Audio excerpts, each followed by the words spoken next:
Hello प्यारे बच्चों, आप कैसे हैं? और बहुत अच्छे से आप घर पर रह करके अपनी तैयारी कर रहे हैं। आइए, आपका संस्कृत हिंदी क्लासेस में स्वागत है। मैं D Lal lecturer GRV inter college Rath Hamirpur Uttar Pradesh से। आज हम आपको ये हिंदी कक्षा 11 में खंड का गद्य भाग है और तीसरा पाठ है। तीसरा पाठ में इसके पहले देखिए जो क्लास आपने अटेंड की उसमें श्याम सुंदर दास जी का जीवन परिचय और साहित्यिक परिचय, इनकी रचनाएं और इनकी भाषागत शैलीगत विशेषताओं का आपने विधिवत अध्ययन किया है।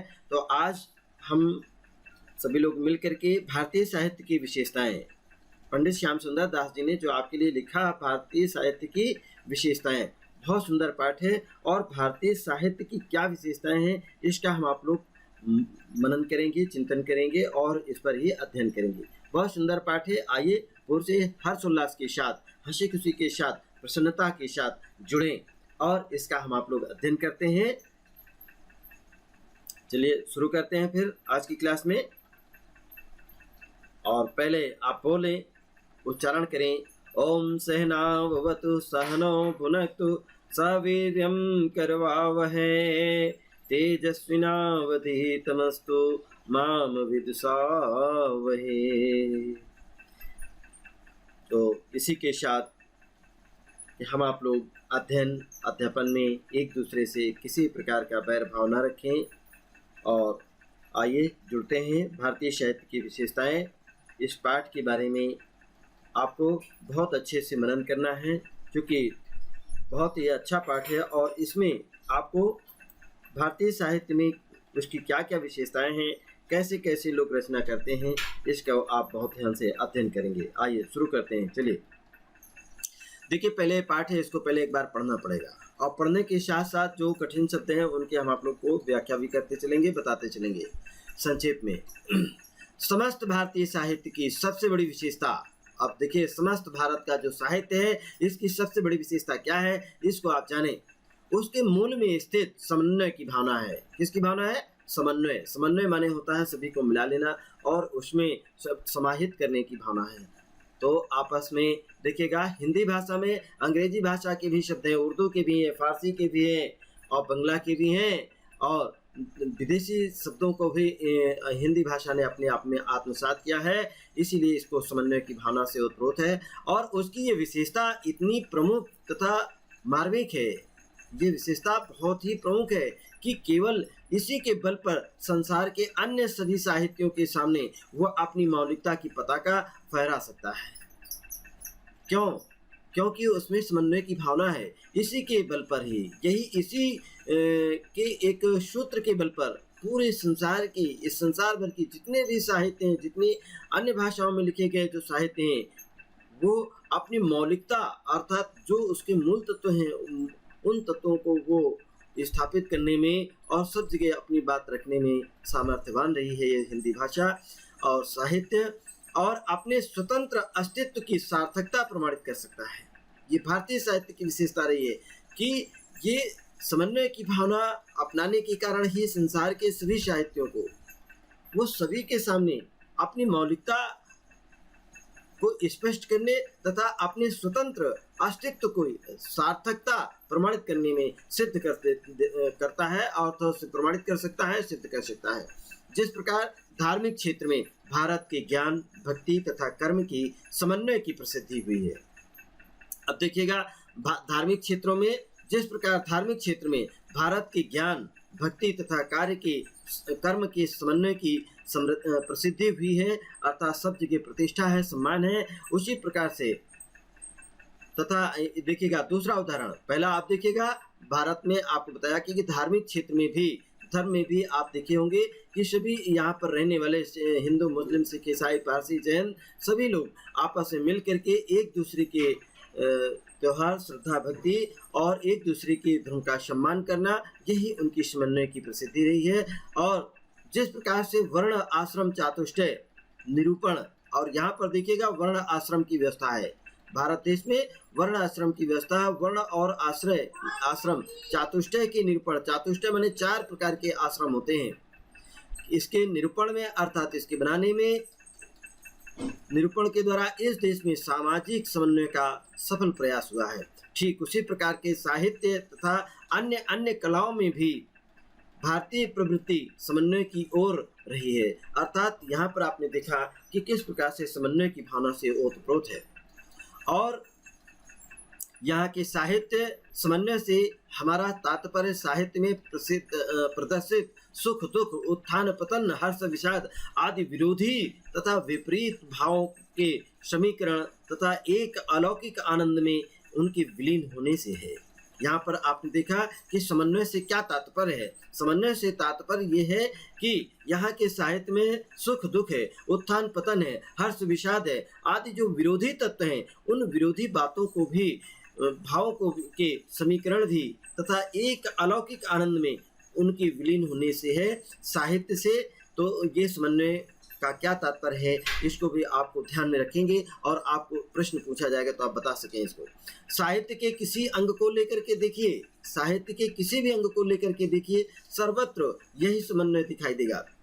भारतीय नाटकों में ही सुख है और दुख भी है, इनके प्रबल घात प्रतिघात दिखाए गए हैं, पर सबका अवसान लास्ट में आनंद में ही किया गया है। अर्थात सभी को अंत में सुखी, समृद्धि और एक उनमें विशेष खुशी का अनुभव कराया गया है।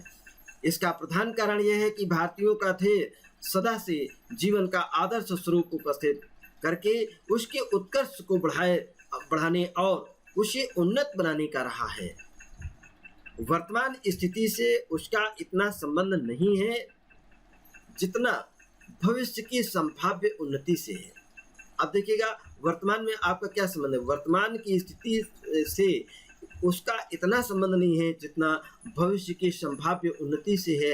अर्थात भविष्य में जो भी आप साहित्य की रचना की जा रही है, उन सभी में भविष्य की उन्नति के लिए लिखा गया है। हमारे यहाँ पाश्चात्य प्रणाली के दुखांत नाटक इसीलिए नहीं दिखाई पड़ते हैं। अर्थात जो पाश्चात्य प्रणाली थी, कहीं कहीं नाटकों का दुखांत होता है, इसलिए इस पाश्चात्य प्रणाली को अब नहीं अपनाया गया है। और यदि आजकल 2-4 नाटक ऐसे दिख भी पड़ने लगे हैं तो वे भारतीय आदर्श से दूर हैं। अर्थात उसमें भारतीय आदर्श अब नहीं रहा और पाश्चात्य आदर्श के अनुकरण मात्र हैं। कि पाश्चात्य आदर्श कैसे नाटक रिपोर्टाज कैसे लिखे जाते थे, उसका केवल अनुकरण मात्र यहाँ दिखाया गया है कि तो उसकी पहचान के रूप में यहाँ प्रदर्शित किया गया है। कविता के क्षेत्र में ही आप देखिएगा, जो भी हमारी कविताएं लिखी जा रही हैं, उन कविताओं में यद्यपि विदेशी शासन से पीड़ित था हमारा भारत का समाज, पूरा भारत देश विदेशी शासन से पीड़ित तथा अनेक क्लेशों से संतप्त, ये अनेक प्रकार के संघर्ष इसमें थे।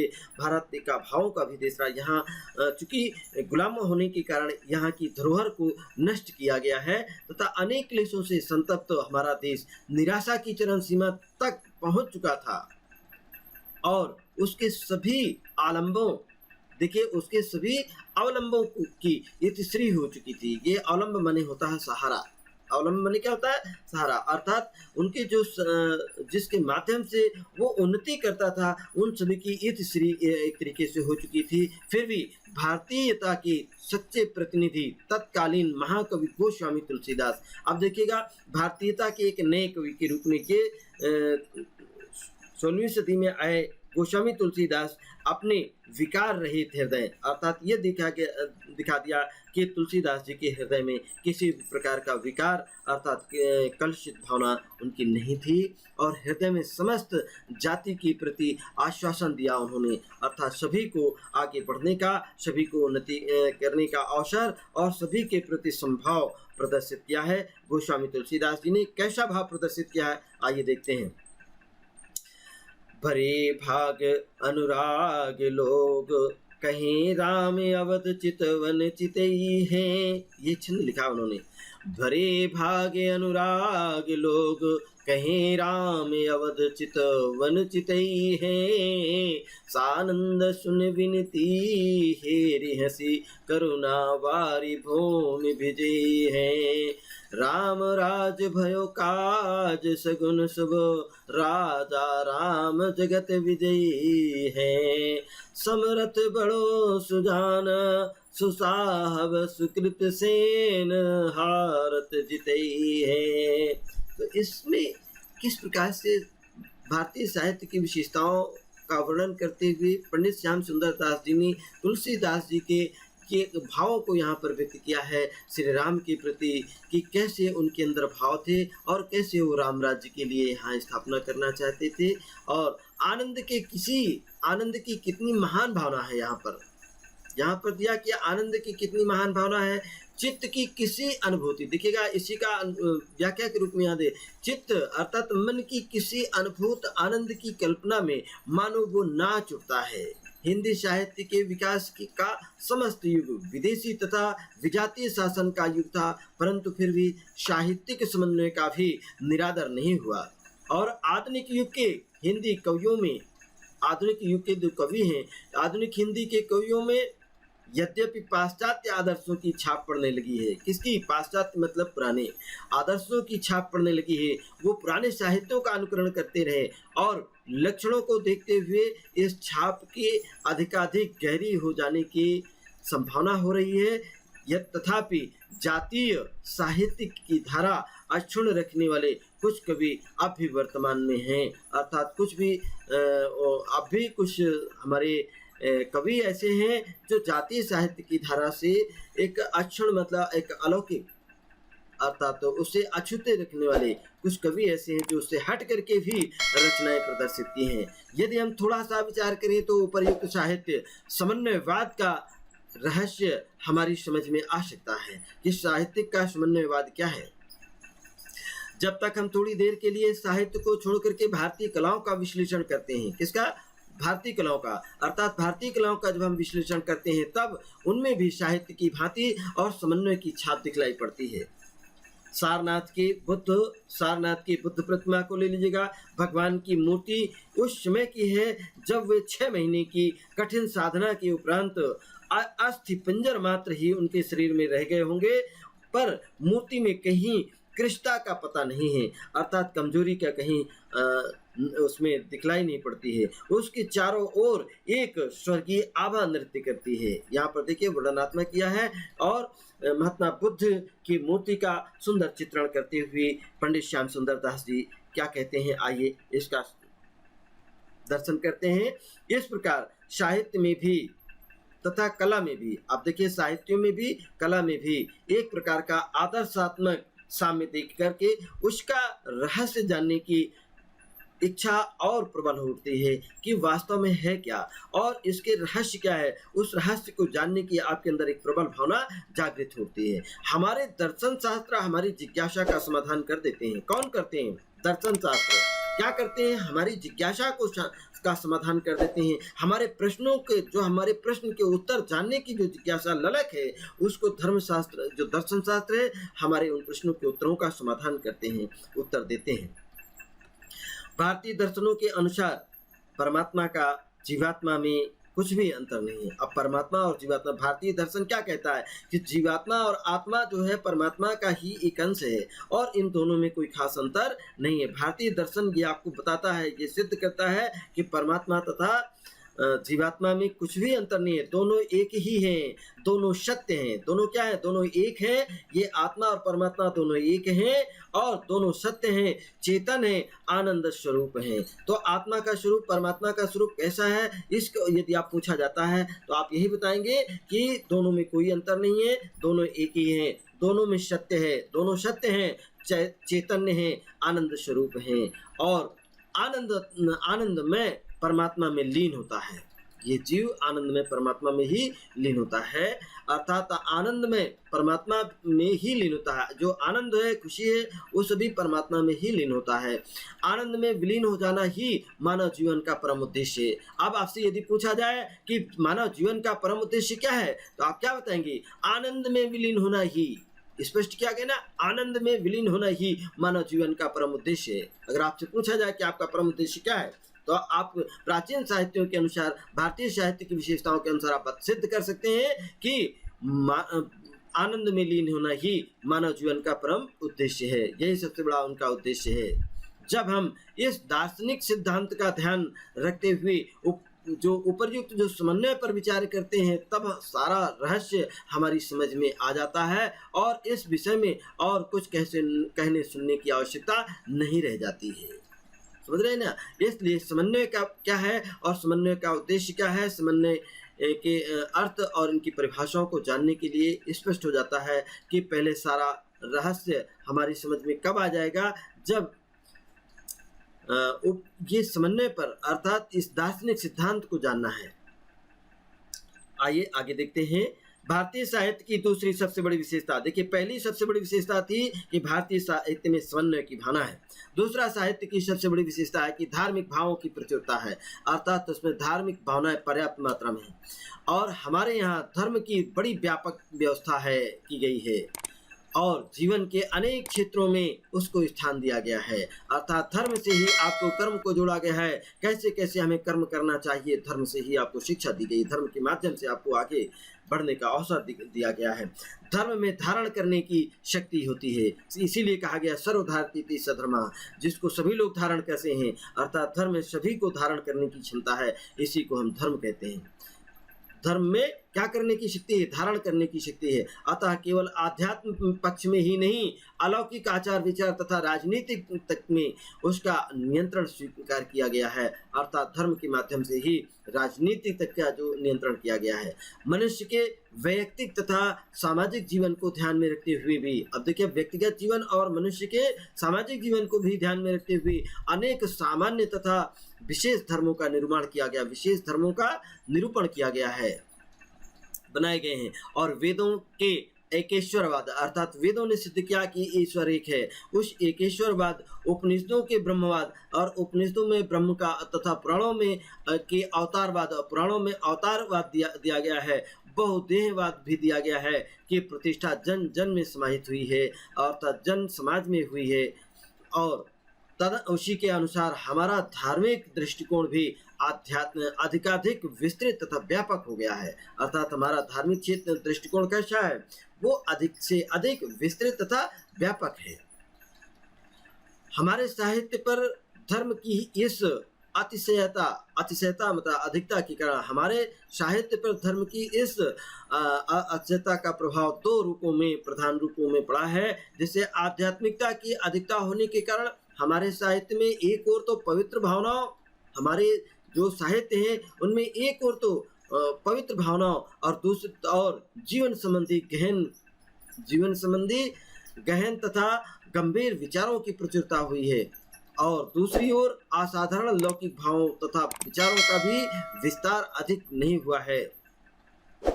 तो प्राचीन वैदिक साहित्य से लेकर के हिंदी के वैष्णव साहित्य तक में हम यही बात पाते हैं कि सामवेद की मनोहारी तथा मृदु, देखिए सामवाद क्या है, सामवाद मनोहारी तथा मृदु गंभीर ऋचाओं से लेकर के सूर तथा मीरा, अब सूरदास जी, मीराबाई जी, जो इन्होंने भक्ति की भावना से अपने वीणा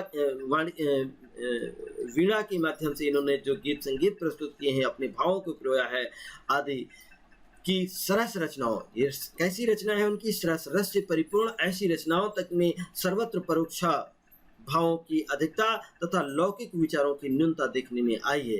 अर्थात इसमें परोक्ष भावों की अधिकता ज्यादा है और लौकिक विचारों की कमी देखी गई है। आइए आगे चलते हैं। उपरोक्त मनोवृत्ति का परिणाम यही हुआ, क्या हुआ है उपरोक्त मनोवृत्तियों का परिणाम कि साहित्य में उच्च विचार है। साहित्य में कैसा विचार है, उच्च विचार तथा ये पूर्ण भावनाएं तो प्रचुरता से भरी हुई हैं, अर्थात ये पवित्र जो भावनाएं हैं ये पर्याप्त मात्रा से भरी हुई हैं और परंतु उनमें लौकिक जीवन की अनेक रूपता का प्रदर्शन न हो सका है। क्या कमी है, देखिए लौकिक जीवन की अनेक रूपता का तात्पर्य अनेक रूपों को स्वीकार करने की जो क्षमता है उसका प्रदर्शन नहीं हो सका है। हमारी कल्पना आध्यात्म पक्ष में तो है, हमारी कल्पना क्या है, आध्यात्म पक्ष में है, तो निश्चिम तक पहुंच गई है, अर्थात बहुत गहराई तक वो पहुंच चुकी है, परंतु ऐहिक जीवन का चित्र उपस्थित करने में वो कुछ कुंठित सी हो गई है। अर्थात जो वास्तविक जीवन है, ये अभी वर्तमान जीवन का जो चित्र है, इसको उपस्थित करने में वो संकुचित सी हो गई है। और हिंदी की चरम उन्नति का जो काल था, भक्ति काल था, कौन सा था, हिंदी की जो सबसे ज्यादा जो उन्नति की है वो भक्ति का काल था, भक्ति काव्य का समय था, जिसमें उसके साहित्य के साथ हमारे जातीय साहित्य के लक्षणों का सामंजस्य स्थापित हो जाता है, अर्थात सभी में सामंजस्य स्थापित हुआ, चाहे वो जातीय साहित्य रहे हो। और धार्मिक एकता के भाव से प्रेरित होकर के जिस सरल तथा सुंदर साहित्य की सृष्टि हुई वो वास्तव में हमारी गौरव की वस्तु है। परंतु समाज में जिस धर्म के नाम पर तथा अनेक गुण दोष आ जाते हैं, क्या है, अनेक दोष उसके अंदर प्रवेश कर जाते हैं, तो उन दोषों को क्या हुआ, तथा गुरुणम की प्रथा चल पड़ती है, अर्थात गुरुओं की का एक प्रथा चल पड़ी। और उसी प्रकार साहित्य में भी धर्म के नाम पर पर्याप्त अनर्थ हुआ है, धर्म के नाम पर ही अनर्थ ज़्यादा हुआ है। इसी हिंदी साहित्य के क्षेत्र में हम यह अनर्थ दो रूपों में मुख्य रूप से देखते हैं। एक तो सांप्रदायिक कविता अर्थात सांप्रदायिक, और दूसरा सांप्रदायिक कविता तथा नीरस उपदेशों, उपदेश जो दिए गए हैं इतने नीरस हो गए हैं जो आसानी से समझ में नहीं आते थे, नीरस उपदेशों के रूप में। और दूसरा कृष्ण का आधार लेकर के की गई जो हिंदी की श्रृंगार कविताएं हैं, श्रृंगार की रचनाएं हैं, इनके रूप में हिंदी में सांप्रदायिक कविता का देखिए, सांप्रदायिक कविता, अब इसमें कहीं नाथ संप्रदाय है तो कहीं अन्य जैन संप्रदाय है, तो इस प्रकार अलग अलग संप्रदायों का है। और कविता का एक ही युग हो गया है, कविता का एक ही युग हो गया है। और नीत के दोहों क्या हो गया, और नीत के दोहों की तो अब तक भरमार है, अर्थात सभी ने उपदेशात्मक जो उनकी नीति के दोहे की रचना की है। अन्य दृष्टियों से नहीं तो कम से कम शुद्ध साहित्य समीक्षा की दृष्टि से ही सही सांप्रदायिकता तथा उपदेशात्मकता साहित्य का अत्यंत निम्न स्थान है। ये सांप्रदायिकता तथा उपदेशात्मक साहित्य जो होता है बहुत ही इस निचले स्थान पर पायदान पर रहा, क्योंकि नीरस पदावली के कोरे उपदेशों में, जो उपदेश कैसे थे, कोरे थे, उन उपदेशों में कवित्व की मात्रा बहुत कम पाई गई है। राधा कृष्ण को लेकर के हमारी जो श्रृंगारी रचनाएं हुई हैं, उन कवियों ने अपने कलुषित तथा वासनामयी, उन्होंने वासनामयी भावनाओं को, उसमें उद्गारों को व्यक्त करने का जो ढंग निकाला वो समाज के लिए हितकारी नहीं हुआ। अर्थात कैसे कैसे ये सिद्ध कर देते हैं, आज का नवयुवक, आज का जो पाठक जब पढ़ता है तो लोग भगवान ऐसी काम किया करते थे, ऐसी लीलाएं करते थे, तो ये क्या है, सिर्फ लेखक अपनी भावनाओं को, अपनी काम वासनामयी भावनाओं को वहाँ पर भर करके रचनाएं प्रस्तुत की हैं, जिनको आज हमारे जो लेखक हैं, पाठक हैं, उनके मन में संदेह उत्पन्न हो जाता है और कुछ अच्छा संदेश समाज में नहीं जा रहा है। फिर भी आपने देखा ना कि रासलीला कैसे कैसे भगवान करती थी, और जैसे जैसे कृष्णलाल रासलीला करते थे वैसे वैसे आज का नवयुवक भी करने के लिए उसी से शिक्षा लेता है, इस साहित्यों की मदद से। पर फिर भी हम वस्तु स्थिति की किसी प्रकार अवहेलना नहीं कर सकते हैं। सब प्रकार की श्रृंगारिक कविता ऐसी नहीं है, कहीं कहीं पर ज़्यादा वासनापूर्ण रही हैं कि उनमें शुद्ध प्रेम का भाव, अर्थात वास्तव में शुद्ध प्रेम का अभाव कहीं नहीं दिखा है, तथा कलुषित वासनाओं का ही अस्तित्व हो सब जगह, ऐसा भी नहीं है। पर यह स्पष्ट है कि पवित्र भक्ति का उच्च आदर्श भी आगे चलकर लौकिक शरीर जन्य तथा वासना मूलक प्रेम में परिणित हो गया है। अर्थात बाद में वासना में जो शारीरिक वासना और शारीरिक जो है मिलन, उस पर ये स्थायी हो गई जाके, अर्थात परिवर्तित हो गई। आइए चलते हैं और भारतीय साहित्य की क्या विशेषता है, इस पर क्या क्या रचनाएं, क्या सुझाव रहे पंडित श्याम सुंदर दास जी के। भारतीय साहित्य की इन दो प्रधान विशेषताएं का उपयुक्त विवेचन करके हम उसकी दो एक देशगत विशेषताओं का भी वर्णन करते हैं। उन देशगत विशेषताएं कैसी हैं? प्रत्येक देश की जलवायु तथा भौगोलिक स्थिति का प्रभाव उस देश के साहित्य पर अवश्य पड़ता है। बहुत से कहा गया है कि जो भी हम रचनाएं करते हैं उन रचनाओं में भौगोलिक स्थिति का प्रभाव पड़ता है और जलवायु का भी प्रभाव पड़ता है, और ये प्रभाव बहुत कुछ स्थायी भी होता है। संसार के सब देश एक ही प्रकार की नहीं है, अर्थात सब में एक जैसी जलवायु नहीं है, एक जैसी वहाँ की भौगोलिक स्थिति नहीं है। जलवायु तथा गर्मी सर्दी के साधारण विभेदों के अतिरिक्त, अब देखिए ये साधारण भेद है जाड़ा गर्मी वर्षा, इसके अतिरिक्त अनेक प्राकृतिक दृश्यों, अब अनेक प्राकृतिक सुंदरता भी दृश्य भी देखने को मिलते हैं तथा उर्वरता आदि में भी अंतर होता है। यदि पृथ्वी पर अरब तथा सहारा जैसी दीर्घकाय मरुभूमियां हैं, अर्थात अरब में देखिएगा, सहारा में कैसी है, सहारा का मरुस्थल है, तो ये मरुभूमियां अर्थात मरुस्थल भाग है। तो साइबेरिया तथा रूस के विस्तृत मैदान भी हैं। अब यहाँ पर देखिएगा लेखक ने किस प्रकार से साहित्यों से की विशेषताएं बताएं कि इन साहित्यों में क्या है, मरुस्थल भूमि का भी दर्शन मिलता है, साइबेरिया तथा रूस के मैदानों का भी दर्शन मिलता है। यदि यहाँ इंग्लैंड तथा आयरलैंड जैसे जलावृत्ति अर्थात जलद्वीप भी यहाँ पर देखने को मिलते हैं, तो चीन जैसा विस्तृत भूखंड भी यहाँ देखने को मिलता है। इन विभिन्न भौगोलिक परिस्थितियों का, इन भौगोलिक स्थितियों का उन देशों के साहित्यों से जो संबंध होता है, उसी को इस साहित्य की विशेषताएं अर्थात देशगत विशेषताएं कहते हैं। भारत की विशेषता क्या रही, भारत के साहित्यों में भारत की जो भौगोलिक बनावट रही है, भारत की सस्य श्यामला अर्थात ये हरी भरी जो भूमि में जो नैसर्गिक सिद्ध सुषमा है, जो प्रकृति की अर्थात प्राकृतिक सिद्ध जो सुषमा सुंदरता है, उस पर भी भारतीय कवियों का चिरकाल में अनुराग रहा है, अर्थात प्राचीन काल से इसका अनुराग रहा। चाहे वो आपके महाकवि कालिदास जी रहे हो, भास रहे हो, बाणभट्ट जी रहे हो, सभी ने प्राकृतिक सुंदरता का सुंदर चित्रण करने में पीछे नहीं रहे हैं। और यूँ तो प्रकृति की साधारण वस्तुएं भी मनुष्य मात्र के लिए एक आकर्षक होती हैं, परंतु उसके सुंदरतम विभूतियों में मानव वृत्तियां विशेष रूप से रमण करती हैं, निवास करती हैं, स्थान पाती हैं। अरब के कवि मरुस्थल में बहते हुए किसी साधारण से झरने अथवा ताड़ के लंबे लंबे पेड़ों में ही सौंदर्य का अनुभव कर लेते हैं तथा ऊँटों की चाल में ही सुंदरता की परिकल्पना कर लेते हैं, परंतु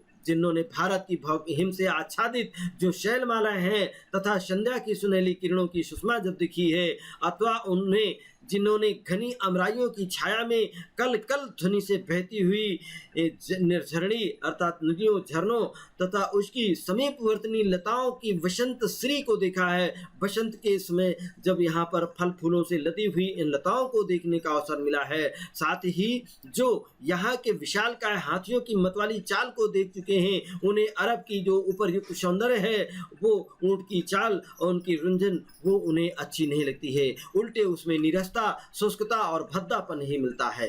भारतीय कवियों को प्रकृति की सुंदरता की गोद में क्रीड़ा करने का सौभाग्य प्राप्त है।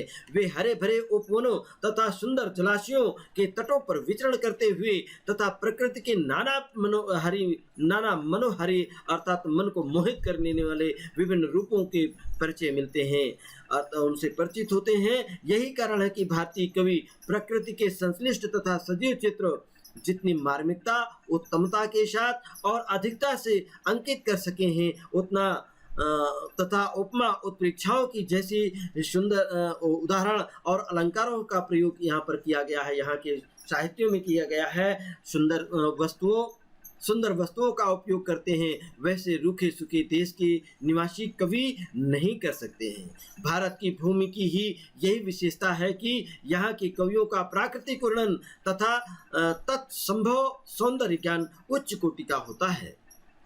यहाँ के कवियों की उच्च कोटि का प्रकृति वर्णन है और सौंदर्य ज्ञान भी यहाँ पर उच्च कोटि का है। देखिए, प्रकृति के जो सुंदर रूप थे, उन रूपों में तल्लीनता की जो अनुभूति होती है, उसका उपयोग कविगण कभी कभी रहस्यमयी भावनाओं के संचार में भी करते हैं। ये अखंड भूमंडल तथा असंख्य ग्रह, उपग्रह, रवि और ये मतलब सूर्य और चंद्रमा तथा जल, वायु, अग्नि, आकाश कितने संचार में भी करते हैं। अर्थात ये जितने भी आपने देखा है कि जो असंख्य ग्रह हैं, उपग्रह हैं, और ये सूर्य और चंद्रमा है, जल है, वायु है, अग्नि है, आकाश है, कितने ही रहस्यमय तथा अज्ञेय हैं।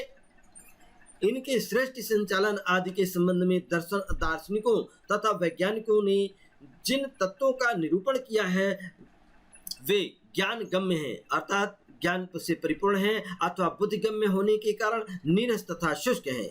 काव्य जगत में इनकी इतनी शुष्कता, इतनी नीरसता अर्थात रस की जो कमी देखने के इससे काम नहीं चल सकता है। अतः कविगण बुद्धवाद के चक्कर में ना पड़ करके व्यक्त प्रकृति के नाना रूपों में एक अव्यक्त किंतु सजीव सत्ता का साक्षात्कार करते हुए तथा उसमें भाव मग्न होते हैं। इसे हम प्रकृति संबंधी रहस्यवाद का एक अंग मान सकते हैं। ये रहस्यवाद है प्रकृति का रहस्यवाद अर्थात प्रकृति संबंधी रहस्यवाद। और प्रकृति के विविध रूपों में विविध भावनाओं के उद्रेक की क्षमता होती है। अर्थात ये भी स्पष्ट किया गया कि प्रकृति के विविध रूपों में विविध भावनाओं का क्या मतलब होता है, उसमें एक उद्रेक की क्षमता होती है। परंतु रहस्यवादी कवियों को अधिकतर उसके मधुर स्वरूप से प्रयोजन होता है, क्योंकि भावावेश के लिए प्रकृति के मनोहारी रूपों को की जितनी उपयोगिता होती है उतने ही दूसरे रूपों की नहीं होती है। यद्यपि इस देश की उत्तरकालीन विचारधारा के कारण हिंदी में बहुत थोड़े रहस्यवादी कवि हुए हैं, बहुत कम ही रहस्यवादी कवि हुए हैं, परंतु कुछ प्रेम प्रधान कवियों ने भारतीय मनोहर दृश्यों की सहायता से अपनी रहस्यमयी उक्तियों की रहस्यमयी कहावतों को अत्यधिक सरस तथा हृदयग्राही बना दिया है, उसको ग्रहण करने लायक बना दिया। यह भी हमारे साहित्य की एक देशगत सबसे बड़ी विशेषता रही है। आगे चलते हैं, देखिएगा ये जातिगत तथा देशगत विशेषताएं जो हमारे साहित्य के भाव पक्ष की है उसकी इन्हीं के या इनके अतिरिक्त तो उसके कला पक्ष में भी कुछ स्थायी जातीय मनोवृत्तियों का भी प्रतिबिंब अवश्य दिखाई देता है। कला पक्ष से हमारा अभिप्राय केवल शब्द संगठन तथा छंद रचना तथा विविध अलंकारिक प्रसंगों से नहीं है, बल्कि उसमें भावों को व्यक्त करने की शैली से भी सम्मिलित है। यद्यपि प्रत्येक कविता के मूल में कवि का व्यक्तित्व निहित होता है, किस व्यक्तित्व का कवि है उन भावों को वो जरूर पिरो देता है और आवश्यकता पड़ने पर उस कविता के विश्लेषण द्वारा हम कवि के आदर्श तथा उसके व्यक्तित्व से परिचित हो सकते हैं। परंतु साधारणतः हम ये देखते हैं कि कुछ कवियों में प्रथम पुरुष के प्रयोग की प्रवृत्ति अधिक होती है, प्रथम पुरुष के प्रयोग करने की प्रवृत्ति ज्यादा होती है और तथा कुछ कवियों में अन्य पुरुष के भावों को प्रकट ज्यादा करते हैं। तो अंग्रेजी में इस विभिन्न प्रकार के आधार पर कविता के व्यक्तिगत तथा अव्यक्तिगत नामक भेद हुए हैं। और परंतु कौन से भेद हुए कविता के, तो अंग्रेजी में भी इस विभिन्नता के आधार पर कविता के कितने भेद, दो प्रकार के भेद, एक व्यक्तिगत तथा व्यक्तिगत और तथा अव्यक्तिगत नामक दो भेद हुए हैं। परंतु ये भेद वास्तव में कविता के नहीं उसकी शैली के भेद है, अर्थात वास्तविकता क्या है, शैली के भेद है। दोनों प्रकार की कविताओं में कवि के आदर्शों का व्यंजन होता है और केवल इस अव्यंजन के ढंग से में अंतर रहता है। एक में वे आदर्श आत्मकथन अथवा आत्मनिवेदन के रूप में व्यक्त करते हैं और दूसरी में उन्हें व्यंजित करने के लिए वर्णनात्मक शैली का आधार ग्रहण किया जाता है। भारतीय कवियों में दूसरी वर्णनात्मक शैली की अधिकता तथा पहली की कमी पाई जाती है। यही कारण है कि यहाँ वर्णनात्मक काव्य अधिक है तथा कुछ व्यक्त कवियों की कुछ जो भक्त कवि थे उन भक्त कवियों की रचनाओं के अतिरिक्त उस प्रकार की कविता का अभाव है जिसे गीत काव्य कहते हैं और जो विशेषकर पदों के रूप में लिखी जाती हैं, इनका अभाव देखने को मिलता है। ऐसा श्याम सुंदर दास जी का मंतव्य रहा है। और अंत में बहुत थोड़े समय के लिए धैर्य बनाए रखें, पाठ लगभग समाप्ति की ओर है। साहित्य के कला पक्ष, अब ये साहित्य का कला पक्ष की अन्य जो महत्वपूर्ण जाति विशेषताओं से परिचित होने के लिए हमें उसके शब्द समुदाय पर ध्यान देना पड़ेगा। साथ ही भारतीय संगीत शास्त्र की कुछ साधारण बातें भी जान लेनी होंगी। वाक्य रचना के विविध भेदों, अब वाक्य रचना कैसी है, वाक्य रचना के विविध भेदों, शब्दगत तथा अर्थगत अलंकारों और अक्षर मात्रिक अथवा लघु मात्रिक आदि छंद समुदायों का विवेचन भी उपयोगी हो सकता है। परंतु एक तो ये विषय इतने विस्तृत हैं कि इन पर यहाँ विचार करना संभव नहीं है। दूसरा, इनका संबंध साहित्य के इतिहास से उतना अधिक नहीं है जितना व्याकरण, अलंकार तथा पिंगल से है। व्याकरणों का इसमें विशेष ध्यान रखा गया, अलंकारों से यहाँ के काव्यों को सजाया गया। तीसरी बात यह है कि इनमें जातीय विशेषताओं की कोई स्पष्ट छाप भी यहाँ नहीं दिखाई पड़ती है, क्योंकि ये सब बातें थोड़े बहुत अंतर से प्रत्येक देश के साहित्यों में पाई जाती है, अर्थात हर देश विदेश के सभी साहित्यों में ऐसा समावेश होता है। और जैसा कि अभी ये पंडित श्याम सुंदर दास जी द्वारा भारतीय साहित्य की क्या विशेषताएं रहीं, इस पर उनके विचार और उनकी जो भावनाओं का आपने अध्ययन किया है। और इस पाठ पर आधारित अगली जो हमारा लेक्चर होगा, इस पाठ पर आधारित कैसे प्रश्न आपकी परीक्षा में पूछे जाते हैं और कैसे उसके उत्तर आप देते हैं, इसको बताएंगे। और तब तक आप इस पाठ को एक बार पुनः पढ़ लें, इस वीडियो को सुन लें, फिर से सुन लें, तो शब्दों का संचय और भारतीय साहित्य की क्या क्या विशेषताएं रही हैं, उन विशेषताओं में पंडित श्याम सुंदर दास जी ने कहाँ पे कैसा उनको व्यक्त किया है कि भारतीय साहित्य की विशेषता क्या है, विदेशी साहित्यों की क्या विशेषता रही है, दोनों में कैसा समन्वय रहा है और कौन समन्वय का क्या तात्पर्य है, इसका आप फिर से अध्ययन कर लेंगे। और संक्षेप में इसकी जो व्याख्या की गई है, आगे हम आपको पाठ पर आधारित, इस गद्यांश पर आधारित कैसे प्रश्न आएंगे उसको हम बताएंगे। तो अब तक आप इस पाठ को पुनः रिवीजन कर लें और इसको फिर से ध्यान से सुन लें, इसको पढ़ लें। और इसी के साथ ही आज की ये क्लास समाप्त होती है। और इसको लाइक करना, सब्सक्राइब करना मत भूलें। ध्यान रखें, ये निरंतर अभ्यास करने से ही विद्या बढ़ेगी और आप में लगन और बढ़ेगी और आनंद की अनुभूति होगी। तो साहित्यों को पढ़ने में रुचि बनाए रखने के लिए आप इससे जुड़े रहें। इसी के साथ ही आज हमारी ये क्लास समाप्त होती है। बहुत बहुत धन्यवाद आपको। खुश रहें, प्रसन्न रहें।